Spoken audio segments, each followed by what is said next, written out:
کیوں آئی ہو؟ مت آؤ۔ حضرت امام عرش مقام نے تسلی دینے کی کوشش کی مگر اس خاتون کے جذبات میں مثال تھے۔ القصہ مختصر، بیوی آگے بڑی پردہ میں رہ کر امام عرش مقام کے حوالے سے جب امام عرش مقام کی بارگاہ میں اس جوان نے کہا کہ میری بیوی نے شرط رکھی ہے۔ شرط کیا ہے؟ بولے کہ شرط صرف اتنی ہے، صرف اتنی شرط ہے کہ آپ اس بات کا وعدہ کریں، اس بات کا آپ وعدہ کر لیں کہ کل قیامت کے میدان میں میرے شوہر کے ساتھ مجھے جنت میں لے جایا جائے۔ آپ اپنی زبان پاک سے کہہ دیں، ہمارا ایمان ہے کہ آپ جو کہہ دیں گے وہ کام پورا ہو جائے۔ حضرت امام عرش مقام نے اجازت دی۔ یہ شہزادہ 18 یا 17 سال کی عمر میں یزیدیوں سے لڑنے پہنچ گیا۔ میں بڑی تیزی کے ساتھ عرض کرتا ہوں، لوگوں نے پوچھا یہ کون ہے؟ ابن سعد کے لشکر میں سے کسی نے کہا یہ پڑوس کا ہے، ابھی ابھی نئی نئی شادی ہوئی ہے، دیکھو پتہ نہیں کیا کرنے یہاں میدان میں آ گیا۔ القصہ مختصر، جنگ ہوئی، یزیدی فوج نے عبداللہ بن عمیر قلبی کا سر کاٹا اور حضرت قلبی کا سر کاٹ کے حسین بن علی کی طرف پھینک دیا اور کہا کہ لو حسین، قربانی تمہارے لیے دی تھی اس نے، لو سر۔ اللہ اکبر۔ اس ماں کے دل پر کیا گزری ہوگی جس نے اپنے جوان بیٹے کی لاش کو خون میں تڑپتا ہوا دیکھا۔ مگر اس ماں کے جذبات کو سلام۔ اگر بچے کو چھینک آ جائے تو ماں کو نیند نہیں آتی، اور بچہ جوان بیٹا اگر چلا جائے تو لوگوں کے دماغی سنتولن خراب ہو جاتے ہیں۔ مگر ہائے ہائے کیا جذبات اور کیا ایمان لے کر لوگ کربلا میں آئے تھے۔ بیوی آگے بڑھی، ماں آگے بڑھی، شہید کے چہرے سے گرد و غبار صاف کیا، جو خون میں گرد لگ گئی تھی خون صاف کیا، اور صاف کر کے کہا کہ میں کل قیامت کے میدان میں، بیوی نے کہا قیامت کے میدان میں افسوس نہیں ہے مجھے بلکہ فخر ہے کہ کل جب قیامت کے میدان میں اربوں لوگوں کے سامنے حسین کے وفاداروں کا نام دیا جائے گا، دنیا دیکھے گی کہ یہ وفادار حسین ہے، یہ وفادار حسین ہے، اس نے حسین کے لیے سر کٹایا، تو اپنے شوہر کے ساتھ میں بھی حسین کے وفاداروں میں شامل رہوں گی، اور میں آپ کی ساری زندگی آپ کو سلامی دیتی رہوں۔ اب جب تعریف کے جملے یزیدیوں نے سنے نا تو شمر نے اشارہ کیا اور ایک بدبخت نے ان کے سر پر ایک ایسی چوٹ ماری کہ وہ خاتون یعنی ان کی بیوی بھی وہیں شہید ہو گئی اور دونوں میاں بیوی وہیں شہید ہو گئے۔ میں الگ الگ باتیں کروں گا تو وقت بہت چاہیے ہوگا، تیزی کے ساتھ آگے بڑھتا ہوں۔ حضرت سرکار مصطفیٰ جان احمد صلی اللہ علیہ وسلم کی طرف سے، امام عرش مقام کی طرف سے، یعنی صحابہ تابعین کی طرف سے، یعنی کہ دین کی طرف سے ایک سے بڑھ کر ایک سورما آتے رہے، لڑتے رہے۔ حر بن یزید ریاحی کا قصہ چھوٹ گیا بیچ میں، جب جنگ شروع نہیں ہوئی تھی اور حر کو یہ محسوس ہوا تھا کہ جنگ شروع ہو جائے گی تو حر پہلے عمر سعد کے پاس گئے تھے اور کہا اے عمر بن سعد، اے بدبخت، کیا تو واقعی لڑے گا؟ کہا ہاں میں واقعی لڑوں گا۔ اور تیرا دماغ خراب ہو گیا؟ تو زہرا پاک کی خاتون سیدہ زہرا کے شہزادے کو تو قتل کرے گا؟ امام عرش مقام نے کہا، امام عرش مقام کے ساتھ تو نے جو ہے وہ اس طرح کی باتیں کی کہ تو ان سے جنگ کرے گا۔ امام حسین علیہ السلام پر تو تلوار اٹھائے گا۔ امام حسین پاک نے جب یہ جملے، جب سرکار امام حسین پاک کے حوالے سے حر نے یہ جملے کہہ لیے اور لوگ کہتے رہے ہاں میں قتل کروں گا عمر سعد نے، تو پھر حر نے ایک نعرہ مارا اور نعرہ مار کے کہا پھر او ابن سعد، تجھے تیرا مقدر مبارک، میں تو حسین کی طرف جا رہا ہوں، حسین ابن علی کی طرف جا رہا ہوں۔ حر کے چہرے پر زردی تھی۔ کسی نے کہا حر اتنے عظیم جنگجو ہو، اتنے بڑے بہادر ہو، بڑے بڑے لشکر کے سامنے لڑتے ہو، کبھی چہرہ نہیں بدلتا، آج چہرے کی رنگت کیسے بدلی ہے؟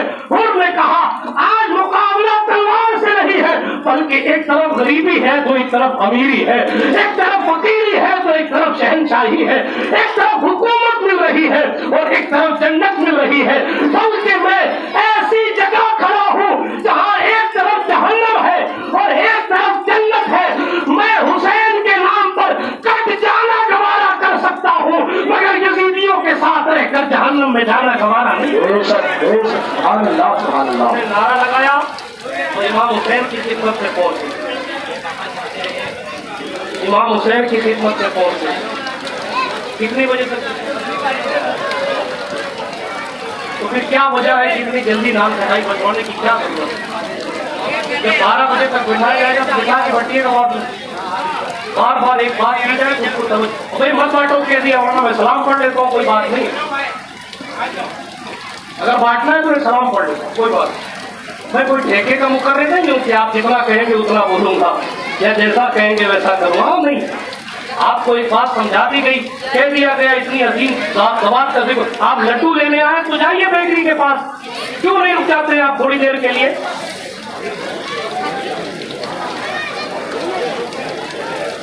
کیا اتنی ضرورت پڑ گئی؟ کوئی بھوکا یا انتقال کر رہا ہے؟ آپ اتنی مقدس رات کو آپ میرا موضوع خراب کر رہے ہیں۔ درود شریف پڑھے صلی اللہ علیہ نبی الامی والی صلی اللہ علیہ وسلم، صلاۃ و سلام علیک یا رسول اللہ صلی اللہ تعالی علیہ وسلم۔ تھوڑی دیر توجہ سے سن لیجیے، میں 12:15 بجے اپنی گفتگو ختم کر دوں گا۔ 12:15 بجے اپنے 15 منٹ آدھا گھنٹہ شیرنی بانٹتے رہیے گا، کھاتے رہیے گا۔ آپ کو شیرنیوں کا بڑا شوق ہے، آپ کو اور کچھ نہیں چاہیے۔ میں تو خدا حافظ کہہ کے ابھی تھوڑی دیر میں اپنی گفتگو ختم کرتا ہوں۔ حضرت امام عرش مقام علی جدی علیہ السلام میدان کربلا میں ہم 5 منٹ میں بھی شہادت پڑھ سکتے ہیں، کیوں پسینے بہا رہے ہیں؟ اپنی آخرت، اپنی عاقبت سنوارنے کے لیے بات آپ لوگوں کو سمجھ میں نہیں آ رہا۔ کمیٹی والوں کو جیسے حسین سے لینا دینا ہی نہیں ہے، صرف شیرنی سے لینا دینا ہے۔ جملے بھولے لگے تو معاف رکھیے، نہیں بھی معاف کریں گے تو میں کچھ نہیں جاتا، میں حسین کی عظمت پر کمپرومائز نہیں کرتا۔ آپ کے والد صاحب کا تذکرہ ہو اور آپ کے والد صاحب کچھ بول رہے ہو اور بیچ میں کوئی بچہ بولے تو آپ کہتے چپ رہو، ابا بول رہے اور میں حسین پڑھ رہا ہوں۔ درود شریف پڑھے اللہم صلی علی سیدنا مولانا محمد وعلی آل سیدنا مولانا محمد کما تحب وترضى بأن تصلی علیہ صلاۃ و سلام علیک یا رسول اللہ صلی اللہ تعالی علیہ وسلم۔ ایک بار اور درود شریف سنائے اللہم صلی علی سیدنا مولانا محمد وعلی آل سیدنا مولانا محمد کما تحب وترضى بأن تصلی علیہ صلاۃ و سلام علیک یا رسول اللہ۔ امام عرش مقام علی جدی علیہ السلام میدان کربلا میں موجود ہیں، ایک سے بڑھ کر ایک لوگ آ رہے ہیں، اپنے خون کا نذرانہ پیش کر کے جا رہے ہیں۔ رحمت للعالمین کا گھرانہ اپنی نگاہوں سے دیکھ رہا ہے۔ عبداللہ بن عمیر کل بھی جا چکے، اور بن یزید ریاحی نے بھی جنگ کی۔ القصہ مختصر، میں نہیں پڑھتا، حر کو آگے بڑھتا ہوں۔ سرکار حر بھی شہید ہو گئے۔ خاندان رسالت کے شہزادوں کی بات آئی، ایک ایک کر کے خاندان رسالت کے شہزادوں میں حضرت مسلم بن عقیل بھی شہید ہو گئے۔ حضرت مسلم بن عقیل کے دوسرے بھائی بھی شہید ہو گئے۔ کربلا کے میدان میں مسلم بن عقیل کے جو بھائی آئے تھے وہ تشریف لائے تھے، ایک ایک کر کے سب شہید ہو گئے۔ مولا علی کے دوسرے بیٹے عباس علمدار کے بھائی عبداللہ بن علی، عثمان بن علی، عمر بن علی، ایک ایک کر کے یہ بھی شہید ہو گئے۔ مولا کائنات کے شہزادگان بھی شہید ہو گئے۔ سرکار امام عرش مقام کے گھر کا ایک ایک بچہ شہادت کی منزل پر گامزن ہو رہا ہے۔ اب میں تمام شہادتوں کو سمیٹتا ہوا تیزی سے آگے بڑھتا ہوں۔ حضرت سرکار امام قاسم، حضرت سرکار امام قاسم ہے۔ یہ قاسم کون ہے؟ امام حسن کی آنکھوں کے تارے ہیں۔ یہ قاسم کون ہے؟ سرکار امام حسن کے شہزادے ہیں۔ یہ قاسم کون ہے؟ امام حسین پاک کے بھتیجے ہیں۔ یہ قاسم کون ہے؟ حضرت سیدہ سکینہ سے ان کا رشتہ ہونے والا ہے۔ ان کا مستقبل سرکار سیدہ سکینہ کا مستقبل جن سے وابستہ ہے وہ سرکار امام قاسم کی ذات ہے۔ چہرہ دیکھو تو امام حسن یاد آتے ہیں، قد و قامت دیکھو 19 سال کا یہ نوجوان اگر کوئی چہرہ دیکھ لے تو ایسا لگتا ہے کہ علی کے کچھار کا شیر نر تشریف لے آیا ہے۔ ایسی بے مثل و بے مثال ذات حضرت سرکار امام قاسم کی ذات ہے۔ اپنے چچا جان حضرت سید الشہداء امام عرش مقام کی خدمت میں حاضر ہے۔ چچا اجازت عطا فرمائے، اے چچا اجازت دے کہ میں جا رہا ہوں میدان کارزار میں لڑنے کے لیے، ایسی جگہ جا رہا ہوں جہاں سے واپس پلٹ کر لیں۔ امام حسین کی آنکھوں میں آنسو کہنے لگے بھتیجے تو میرے باپ اور میرے بھائی کی نشانی ہے. تیری حالت یہ ہے, تیری شان یہ ہے کہ میری بیٹی کا مستقبل تجھ سے وابستہ ہے. تو میرے بھائی امام حسن کی نشانی ہے. تجھے دیکھتا ہوں تو بھائی حسن کی یاد آتی ہے. 19 سال کی کڑیر جوانی میں خاک اور خون میں تجھے لپٹتا ہوا دیکھوں, کس بات کی میں تجھے اجازت دوں؟ حضرت امام قاسم کہنے لگے, چچا اگر آپ مجھے شہید ہونے کی اجازت نہیں دیں گے اور اب میں یہاں سے بچ کے چلا گیا اور قیامت میں ابا حسن نے پکڑ کے کہا, قاسم کیا تیری جوانی میرے بھائی کی جان سے زیادہ قیمتی تھی؟ تو میں اپنے باپ کو کیا جواب, میں اپنے بابا کو کیا جواب دوں گا؟ اس لیے کرم فرمائے تجھے دین کی خاطر کٹ جانے کی اجازت دی. امام قاسم کو امام حسین نے اجازت دی. کس دل سے اجازت دی ہوگی ذرا سا غور کریں. ایک ماں اپنے بیٹے کو پردیس جانے کی اجازت دیتی ہے تو اس کی آنکھیں برستی ہیں کہ پتہ نہیں میرا بیٹا کیسے کھائے گا, کیسے رہے گا, کیسے سوئے گا, کہاں وہ وقت گزارے گا, رہنے کا گھر نہیں ہے, سونے کے لیے بستر نہیں ہے, کیسے وہ شروعات کی زندگی میں جا کر وقت صرف کرے گا. باپ تڑپتا ہے, ماں کی آنکھیں بھر آتی ہیں کہ میرے بیٹے کی حالت کیا ہوگی. مگر اس چچا کی شان دیکھیں جس کا حال یہ ہے کہ میرا بھتیجا پلٹ کے واپس نہیں آئے گا. سرکار امام قاسم کو اجازت دی. امام قاسم میدان کارزار میں پہنچے.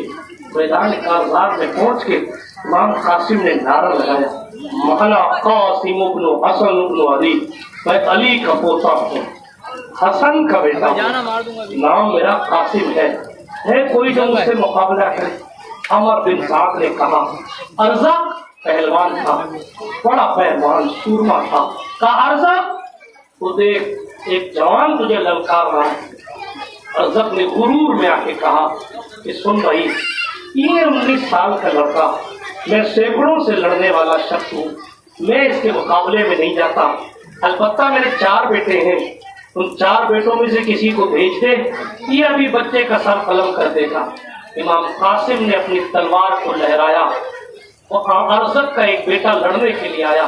حضرت امام قاسم نے اس پر ایسا وار کیا کہ اس کے 2 ٹکڑے کر دیے اور اس کی تلوار چھین لی, اور اس کی تلوار چھین کر اسی تلوار سے لڑنے لگے. یہ دیکھ کر دوسرا بیٹا ارزق کا آگ میں ببولا ہوتا ہوا دوڑتا ہوا آیا, وار کیا, مگر حسن بن علی کے کچھار کے شیر نر نے ایسا جواب دیا کہ ارزق کا دوسرا بیٹا بھی زمین دوز ہو گیا. تیسرا آیا, چوتھا آیا, ایک ایک کر کے حسن کے شہزادے نے چاروں ارزق کے بیٹوں کو جہنم رسید کیا. ارزق دل ملانے لگا. عمر بن سعد نے کہا, او پہلوان, تو اس کو کہتا تھا کہ یہ بچہ ہے اور اس بچے کو میرے بچے قتل کر دیں گے, تم بھول گیا کہ یہ بچہ نہیں ہے, علی کا سگا پوتا ہے. اس کے دادا نے خیبر میں پشتے پر پشتے لگا دیے تھے, تم بھول گیا کہ اس علی کا پوتا ہے جس علی نے انگلی پہ خیبر بچھا کے جب پھینکا تھا تو 40 آدمی آ کر اس خیبر کے دروازے کو اٹھا نہیں پائے تھے. فولاد کا دل, پتھر کا جگر سب پارا ہوتا ہے جب نام علی کا لیتے ہیں, میدان ہمارا نعرہ حیدری, نعرہ حیدری, نعرہ حیدری. یہ مولا کائنات کی ذات ہے. اے ارزق, یہ کیوں بھول گیا؟ تو جوان کی عمر دیکھتا ہے, بدن کا لہو کیوں نہیں دیکھ رہا ہے؟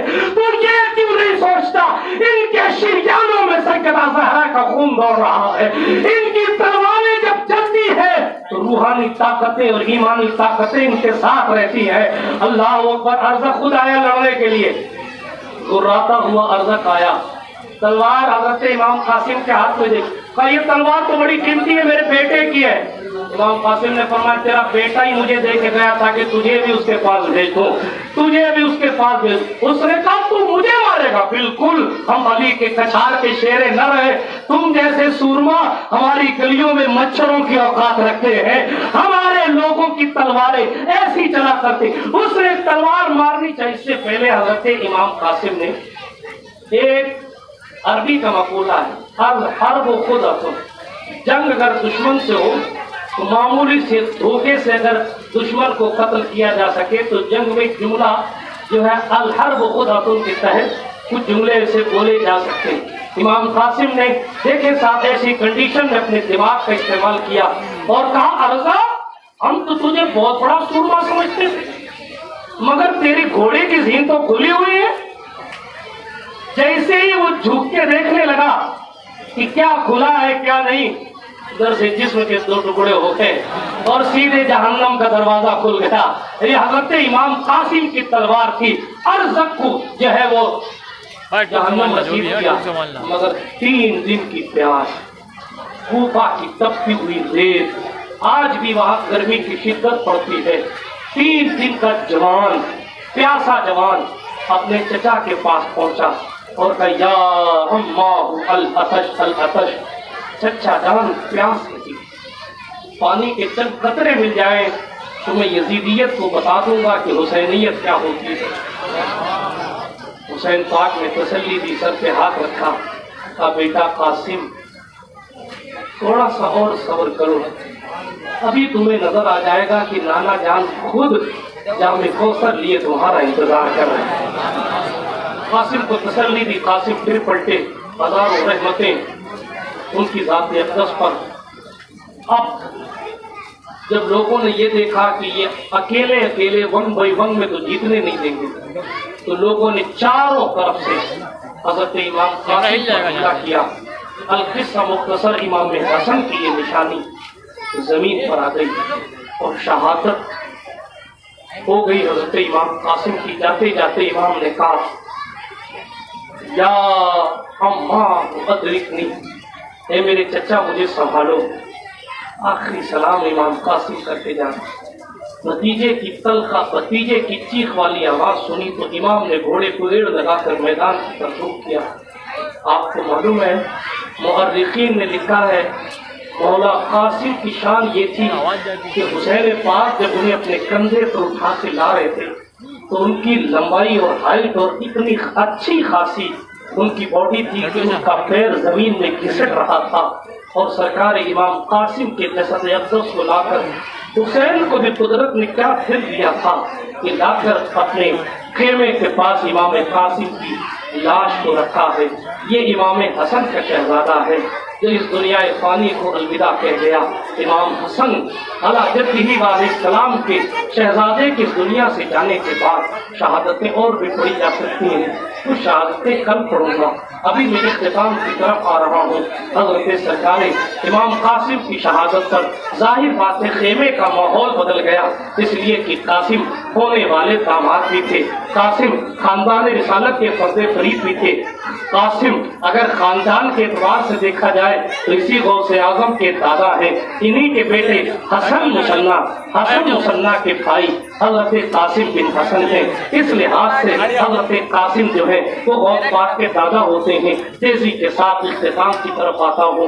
اب کیفیت یہ ہے کہ خیمے میں پیاس کی شدت ہے، پریشانی کی حالت ہے، مصیبتوں کا معاملہ ہے، پیاس کی شدت ہے، پریشانی کے حال میں حضرت سرکار سیدہ سکینہ نے کہا آج کی آخری شہادت پڑھ رہا ہوں، باقی مولا علی اکبر، مولا علی اصغر اور مولا حسین کی شہادت انشاءاللہ کل پڑھوں گا۔ آج کی آخری شہادت پڑھ رہا ہوں، حضرت مولا عباس علم بردار کی شہادت پڑھ رہا ہوں۔ ہم تم گوش ہو جائیے اس لیے کہ ان کے القابات میں ایک لقب قمر بنو ہاشم ہے، اتنے خوبصورت تھے حضرت عباس، مولا علی کے بیٹے تھے۔ حضرت علی نے سرکار زہرا نے یہ وصیت فرمائی تھی حضرت علی کو، آپ کتاب اٹھا کر پڑھیں گے، حضرت سیدہ زہرا نے کہا تھا علی میرے بعد دوسری شادی تو کرو گے نا؟ حضرت علی نے خاموشی اختیار کی۔ سیدہ نے کہا، فاطمہ زہرا نے کہا اے علی میرے جیتے جی تم نے کسی اور سے نکاح نہیں کیا، میرے بعد تو تم دوسروں سے نکاح کرو گے نا؟ حضرت مولا علی خاموش رہے۔ حضرت علی نے جب یہ خاموشی وہی اختیار تھی. تو سیدہ نے کہا اے علی میری گزارش ہے پوری کرو گے؟ کہا بتاؤ فرماؤ. حضرت سیدہ کہنے لگی جب دوسری شادی کرنا تو طاقتور لوگوں کے ساتھ شادی کرنا, طاقتور خاتون کے ساتھ شادی کرنا. تو اس لیے طاقتور خاتون کے ساتھ شادی کرنا تاکہ ان کی اولاد طاقتور ہو, اور جب ان کی اولاد طاقتور ہوگی تو پھر ان کی اولاد جب طاقتور ہو جائے گی تو میرے حسین کا ساتھ وہ طاقت کے ساتھ دیکھے. اسی لیے سرکار ام البنین ان کی کنیت ہے, فاطمہ ان کا نام ہے, ام بنین ان کی کنیت ہے, جو حضرت عباس کی ماں ہے, حضرت علی کی دوسری بیوی حضرت عباس علمبردار اس لیے کہا جاتا ہے کیونکہ حسین اعظم کے لشکر کا جھنڈا ان کے ہاتھ میں تھا. علمبردار یعنی جھنڈے کو اٹھانے والا حضرت عباس علمبردار ایسے ہائٹ کے, ایسے قد و قامت کے مالک تھے. علماء نے بیان فرمایا کہ اگر یہ کھڑے کھڑے ہاتھ اٹھا دیتے تو کھڑے کھڑے یہ جناب والا اونٹ کی کوہان تک اپنا ہاتھ پہنچا دیتے تھے. اللہ نے مولا کائنات کے صدقے وہ جسامت عطا فرمائی تھی, طاقت کا عالم یہ تھا. کربلا میں ان کی عمر تقریباً 34 یا 35 سال تھی, تقریباً کم و بیش, لیکن جب جنگ کرتے تھے تو ایسا لگتا تھا کہ 18 سال کا جوان جو ہے وہ میمنے اور میسرے کو تباہ کر رہا ہے. حضرت عباس علمبردار ہے. حسین ابن علی کا ایسا ساتھ ہے کہ حضرت حسین کا سہارا عباس ہے. حضرت امام عرش مقام کی آنکھوں کے تارے عباس ہے. غلام کی جگہ غلام ہے, سردار حضرت عباس ہے. حضرت سرکار عباس علمبردار امام حسین کو کبھی آقا کہتے تھے, کبھی حضرت کہتے تھے, کبھی سردار کہتے تھے, اس لیے کہ فرمایا کرتے تھے کہ حسین میری ماں حسین کی امی کی کنیز ہے. حضرت عباس علمبردار ہے. حضرت امام عرش مقام کی بیٹی سرکار سکینہ بنت حسین نے کہا چچا پیاس کی شدت ہے, پانی کی ضرورت ہے, آپ گرم فرمائیں, پانی لا دیں. اصغر مٹھیاں کھولتا ہے, بند کرتا ہے, اصغر پیر سمیٹتا ہے, کھولتا ہے. مجھے بھی پیاس لگی ہے, اصغر کو بھی پیاس لگی ہے, چچا میرے لیے پانی لا دیں. عباس علمبردار نے امام حسین سے اجازت چاہی. مولا حسین نے کہا عباس مجھے اکیلا چھوڑ کر جانا چاہتے, میری کمر توڑ کے جانا چاہتے, تم چلے جاؤ گے تو میرا جھنڈا کون اٹھائے گا؟ حضرت امام نے سمجھانے کی بڑی کوشش کی, مگر عباس علمدار نے کہا حضور جیتے جی اگر سکینہ نے مجھ سے پانی مانگا اور میں سکینہ کی آرزو پوری نہ کر سکوں اور زندہ رہوں کہ میرے عشق کو گوارا نہیں, اس لیے اجازت ہے میں یوں چلا جاؤں گا. 500 سے زائد فوجی وہاں تعینات تھے. عباس علمبردار نے گھوڑے کو ایڑ لگائی اور ایسی تلوار ماری کہ ایک ایک وار میں کئی لوگوں کے سر زمین پر گر رہے تھے. ایک وار میں کئی لوگوں کے سر زمین پر گر رہے تھے, ایک وار میں. حضرت عباس علمبردار آخر کار لڑتے فرات تک پہنچ گئے. عمر بن سعد نے جب دیکھا کہ عباس فرات تک پہنچ گئے تو زور سے چلایا, فوجی دستہ بھیجا کہ یہ قطرے آپ حسین کے خیمے میں نہیں پہنچنا چاہیے ورنہ تمہاری بیویاں یتیم ہو جائیں گی, تمہارے بچے یتیم ہو جائیں گے, تمہاری بیویاں بیوہ ہو جائیں گی. لوگ ٹوٹ پڑے. ادھر عباس علمبردار فرات کے کنارے پہنچے اور فرات کے کنارے پہنچ کر مشکیزہ بھر لیا, پانی چلو میں لیا, پانی کو دیکھا, چاہا کہ منہ کے قریب کر لوں. اپنے پن میں دوسروں کا حق کھا جانے والے لوگ ذرا اس جگہ غور کریں تو حسینیت کیا ہے. چاہتے تو پانی پی لیتے, کوئی فتویٰ نہیں دیتا, اس لیے کہ پانی پر قدرت ہو گئی تھی. لیکن کیا تھی اوقات, پلا دیتا جو دریا پانی, کیا تھی اوقات پلا دیتا جو دریا پانی. میرے عباس نے دریا کو بھی پلایا پانی, پانی لیا یہاں تک. اور ضمیر نے کہا عباس سکینہ پیاسی رہے اور تمہارا گلا تر ہو جائے, اصغر پیاسا رہے سیدہ زہرا کا پوتا اور تمہارا گلا تر ہو جائے. ضمیر نے گوارا نہیں. یوں پانی ہاتھ میں لے کر دریا کو پانی واپس پلٹاتے، یوں سمجھے کہ فرات کی اوقات یاد دلا دی کہ تو کیا ہمیں پانی نہیں دے گا، ہم خود ہی تجھے پانی دے کر جا رہے ہیں۔ عباس علمبردار نے اپنے گھوڑے سے کہا تو پی لے۔ مورخ نے لکھا گھوڑے نے بھی دریا کے پانی کو منہ نہیں لگایا، اسی لیے بہت سے عشاق علماء آج بھی جب کوفہ جاتے ہیں تو وہ فرات کا پانی نہیں پیتے۔ آج بھی جائز ناجائز کی بات الگ ہے، لیکن وہ کہتے ہیں جس پانی کو عباس نے پھینک دیا، جس پانی کو سکینہ نے قبول نہیں کیا، جو پانی رہتے حسین پیاسے رہ گئے، اسی لیے ہم اب فرات کا پانی کبھی نہیں پیئیں گے۔ خشک ہو جا، خاک ہو کر خاک میں مل جا فرات، خاک تجھ پر دیکھ تو سوکھی زبان اہل بیت۔ 2 منٹ میں اپنی بات ختم کرتا ہوں۔ سرکار عباس علمبردار نے واپس پھینک دیا پانی، اور پانی پھینک کر مشکیزہ اپنے گلے میں لٹکایا، اور گلے میں لٹکا کر مشکیزہ دوڑ پڑے، یا مشکیزہ ہاتھ میں لیا اور چل پڑے۔ پلٹے، ادھر سے یزیدی فوج کا دستہ آیا اور دوڑ کر حضرت عباس علمبردار پر حملے کرنے لگا، مگر عباس کی تلوار چل رہی تھی کہ قہر خداوندی برس رہا تھا یزیدیوں پر۔ عباس کی تلوار چل رہی تھی، ایسا لگ رہا تھا کہ فاتح خیبر کا نور نظر آج یزیدیوں کی مٹی پلید کر کے رکھ دے گا، لیکن تقدیر کا لکھا کوئی ٹال نہیں سکتا۔ حضرت عباس کی توجہ دوسری طرف ہوئی، پیچھے سے اس ایک بدبخت نے ایک ایسا وار کیا کہ عباس علمبردار کا بازو کٹ گیا۔ جیسے ہی عباس کا بازو کٹا، ایک ہاتھ کٹ جانے کے بعد بھی عباس نے تلوار نہیں جھکائی۔ ہاتھ سر درد پر نماز چھوڑ دینے والوں، ہاتھ کٹ جانے کے بعد بھی عباس دوسرے ہاتھ سے تلوار چلاتے رہے۔ کسی بدبخت نے وار کیا تو دوسرے ہاتھ کا بھی یہ حال ہوا کہ وہ بھی بازو کٹ گیا۔ حضرت عباس علمدار نے مشکیزہ اپنے منہ سے پکڑ لیا۔ ہاتھ رہے نہیں، تلوار چلے گی کیسے؟ ہاتھ رہے نہیں، تلوار چلے گی، کٹ گئے بازو مگر شیر کا غصہ نہ گیا، کٹ گئے بازو مگر شیر کا غصہ نہ گیا، کٹ گئے بازو۔ سرکار عباس علمبردار اپنے آپ کو سنبھال کر اب خیمے تک پہنچنے کی کوشش کر رہے ہیں کہ میرا مشکیزہ بچ جائے اور میں پانی خیمے حسین میں پہنچا دوں، لیکن تقدیر کا لکھا ہی کچھ ایسا تھا۔ لوگوں نے تیروں کی برسات کی، مشکیزہ حضرت عباس علمدار کے مشکیزے پر تیر لگا تو وہ مشک کا سارا پانی سرکار عباس کے سامنے گر گیا۔ کہا عباس نے کہ سرکار عباس علمبردار نے اپنی زبان سے کہا اے حسین یا اخا ادرکنی، اے حسین مجھے سنبھالو۔ تیر و تلوار سے عباس علمدار کو چھلنی کیا گیا۔